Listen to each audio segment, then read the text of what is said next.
بسم الله الرحمن الرحيم ولا ليال سيدا la socotaan bariyahan waxa caalamka dhibaato xoog leh ku haya cudurka la yiraahdo coronavirus ilaahay waxaan weydiisanaynaa inuu caafiyo inta uu waxyeeleeyay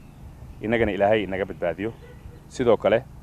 fiidnimadii xalay dawladda South Africa waxay ku dhawaaqday inuu dalku galayo lockdown ama xaalad degdeg ah laga bilaabo maalinta Khamiista taariikhdu ay ku beegan tahay 26 bishii 3 2020 saacadu markay tahay 12 saqda dhexe ee habeenimo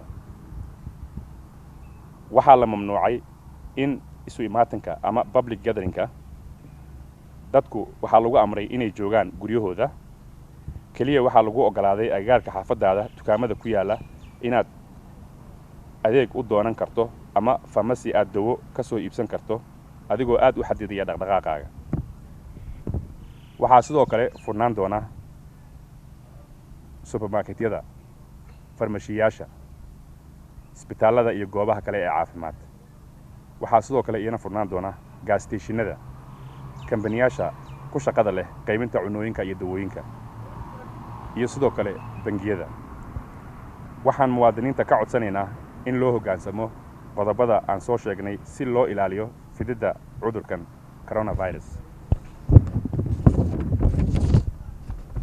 sidoo kale safaaradda laga bilaabo maalinta berita oo ay taariikhdu ku beegan tahay 25 bishii 3 2020 waxay joojisay adeegyadii ay muwaadiniinta ka soo doonan jireen safaaradda si ku meel gaar ah ilaa iyo 16 bishii 4 2020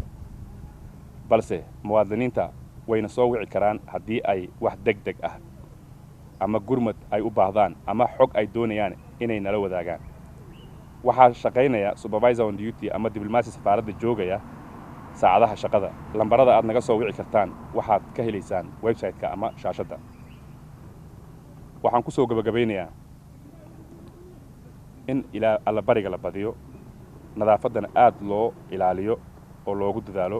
ilaahayna waxaan ka baryaynaa inuu dhibaatada cudurkan naga dulqaado dhammaan guud ahaan caalamka assalaamu calaykum waraxmatullaahi wabarakaatuh